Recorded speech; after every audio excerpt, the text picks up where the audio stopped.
Assalamualaikum 7th class. This is your lecture number 2 of social studies. Topic leading the freedom movement, chapter number 17. Today we will complete its reading and solve some question answers. आज़ुबिल्लाहि मिनश शैतानिर्रजीम बिस्मिल्लाहिर्रहमानिर्रहीम। शुरू अल्लाह के नाम से जो बड़ा मेहरबान नहायत रहम करने वाला है। Open your books.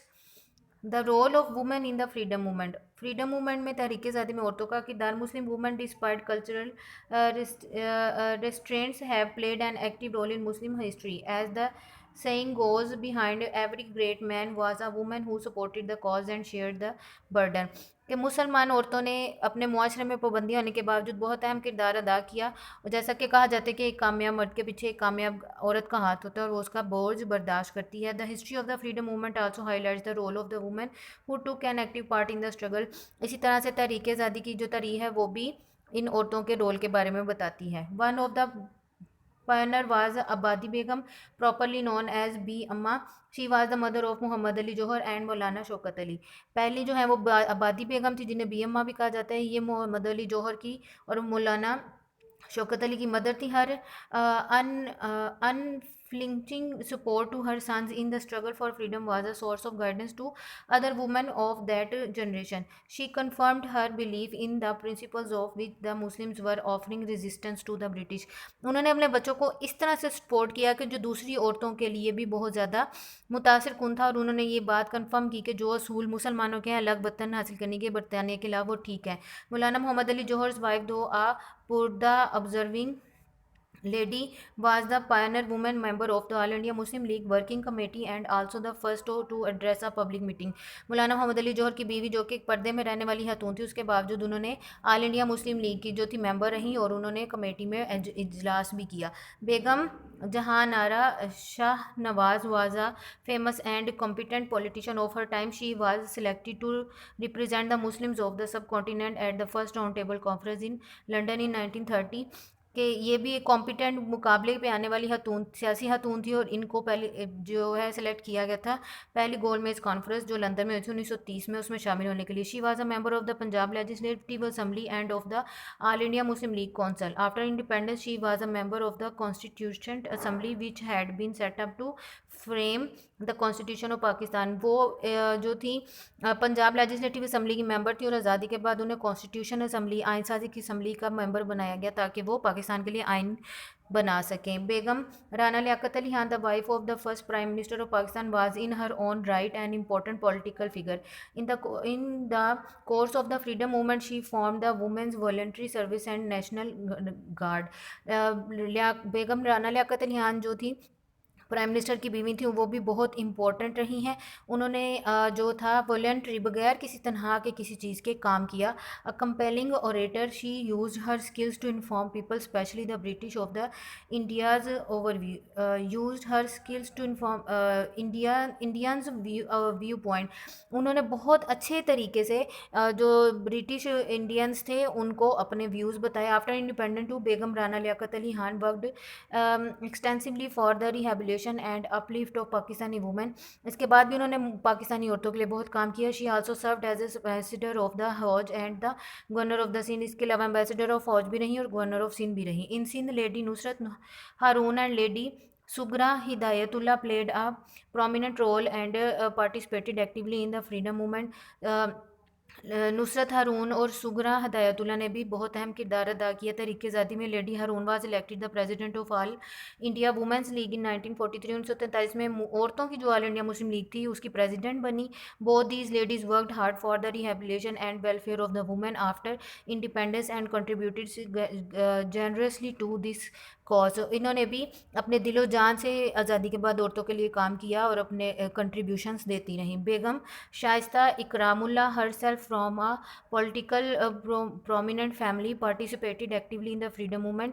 ये एक पॉलिटिकल फैमिली से ताल्लुक़ रखती थी। इन्होंने तहरीक आज़ादी में पार्टिसिपेट किया। She organise the Muslim girls students federation. इन्होंने मुस्लिम गर्ल्स स्टूडेंट्स के लिए फेडरेशन बनाई। She was also member of all India Muslim league council. All India Muslim league council की मेंबर थी एंड आफ्टर इंडिपेंडेंस और आज़ादी के बाद was elected member of the Pakistan constitution assembly. Pakistan constitution assembly की मेंबर बनी। Begum Ikramullah also served as ambassador of Morocco और ये मोरक्को की एम्बेसडर भी रहीं। Begum Salma Tasadduq Hussain, a devoted politician, activist, was secretary of the Punjab Women's Muslim League and secretary and become a member of All India Muslim League in 1937. बेगम सलमा तसद्दुक जो थी ये भी political activities में बहुत आगे रही। पंजाब वुमेन की मुस्लिम लीग की मेंबर थी और फिर ऑल इंडिया मुस्लिम लीग की 1937 मेंबर बनी। Beside this lady there was score of other who generously gave their time and energy to achieve freedom and independence. इसके अलावा और भी बहुत सी औरतें थी जिन्होंने आज़ादी के लिए बहुत ज़्यादा काम किया। Leading figure among them were Begum Noorussaba, Begum Shamsunnihar Mahmood and Begum Viqarunnisa Noor. इनमें ये वाली और फीमेल्स के नाम मौजूद हैं। We close this chapter with the achievements of the lady who was remarkable for her perseverance and unflinching faith in the cause of the Muslim. And हम अपने चैप्टर का उस औरत पे करेंगे जिसने अपने किरदार को बहुत मुतासिर कुन तरीके से और मुसलमानों के जो फेथ था, ईमान था, उसके मुताबिक काम किया। This is none other than miss Fatima Jinnah, the younger sister of Quaid Azam Mohammad Ali Jinnah. और ये कोई नहीं, कायद अज़म की सबसे छोटी बहन फातिमा जना थी। Miss Jinnah stood by her brother through the course of his long struggle for the independence of the Muslim and the creation of Pakistan. She gave up her own career as a practising dentist despite the fact that she was one of the first and few Muslim women of her generation to pursue professional education, to be at her brother's side after the death of his wife। इन्होंने मुसलमानों की आज़ादी के लिए बहुत ज़्यादा काम किया और अपने एज अ डेंटिस्ट प्रैक्टिस जो थी उसको छोड़कर अपने भाई के साथ अपने मुल्क की आज़ादी के लिए खड़ी हो गई। However she did not never exploit her position और बास्क इन द लाइमलाइट। इसके अलावा उन्होंने अपनी पोजीशन को हम सामने लाने की इतनी ज़्यादा कोशिश नहीं की। Instead she organise the women's wing of the all India Muslim League and founded the all India women students federation. इन्होंने ऑल इंडिया मुस्लिम लीग का जो विंग था उसको कंट्रोल किया और फेडरेशन जो थी वुमेन स्टूडेंट फेडरेशन थी उसको बनाया for her study and preserving support to the Quaid-e-Azam and her effort for the Pakistani nation. She was gratefully acknowledged as Madre-Millat, the mother of the nation। Quaid-e-Azam की मदद करने के लिए और अपनी कौम के लिए खिदमत करने के लिए उनको मादरे मिलत, कौम की माँ का नाम खिताब दिया गया। Indeed she is a role model for Pakistani women. Women are the custodians of a scared trust, the best in the culture and spiritual heritage of a nation। She once said, Miss Fatima Jinnah died in Karachi in July 1967। वो जो थी पाकिस्तानी फातिमा जना जो थी वो पाकिस्तानी औरतों के लिए रोल मॉडल थी। उन्होंने कहा कि औरतें जो हैं उनको अपना एतमाद हमेशा बहाल रखना चाहिए और अपनी नेशन के लिए काम करना चाहिए और उन्होंने 1967 में वफ़ात पाई। Exercise question answer। Mr. Jinnah was for a considerable period in the favor of united independent India। What were the factors that changed his mind in favor of a separate state for the Muslim? मुसलमान कायद-ए-आज़म बहुत अरसे तक जो थे मुत्तहिद बरसगीर की आज़ादी के लिए काम करते रहे, लेकिन किस चीज़ ने उनका माइंड चेंज किया? Jinnah an advocate of a united Indian change his mind largely because of the total stubbornness of Gandhi and Congress. इन्होंने गांधी और कांग्रेस के जो गैर मुतसाना जो रवैया था, जो बुरे रवैये थे, उसको देखकर अपना माइंड चेंज किया। He realise that at least 7 of the 11 provinces in which India would be divided the Muslims would always be a powerless minority and subject to the whim of the Hindu majority. उन्होंने कहा कि 11 में से 7 province जहाँ पर हिंदू ज़्यादा तादाद में हैं वहाँ पर मुसलमान हमेशा उनकी गुलामी में ही रहेंगे और एक माइनॉरिटी के तौर पर ही रहेंगे। What was the importance of the Lahore resolution in the struggle of independence? करारदाद लाहौर की क्या इंपॉर्टेंस है? The Lahore resolution basically spelled out the need for a separate homeland for the Muslims of the सब कॉन्टिनेंट।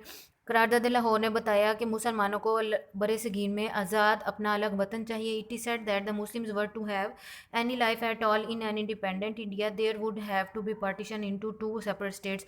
ये कहा जाता है कि मुसलमान अगर अपनी ज़िंदगी इंडिपेंडेंट इंडिया में गुजारना चाहते थे तो उनके लिए एक अलग वतन जो है वो कायम किया जाए। Diary reading is for learn, do homework of 2 question answers on your register and learn. ये रीडिंग आपने लर्न करनी है। इन 2 क्वेश्चन आंसर्स का आपने अपने रजिस्टर पर होमवर्क करना है और इनको आपने अच्छी तरह से लर्न भी करना है। Okay students, best of luck, take care, अल्लाह हाफिज़।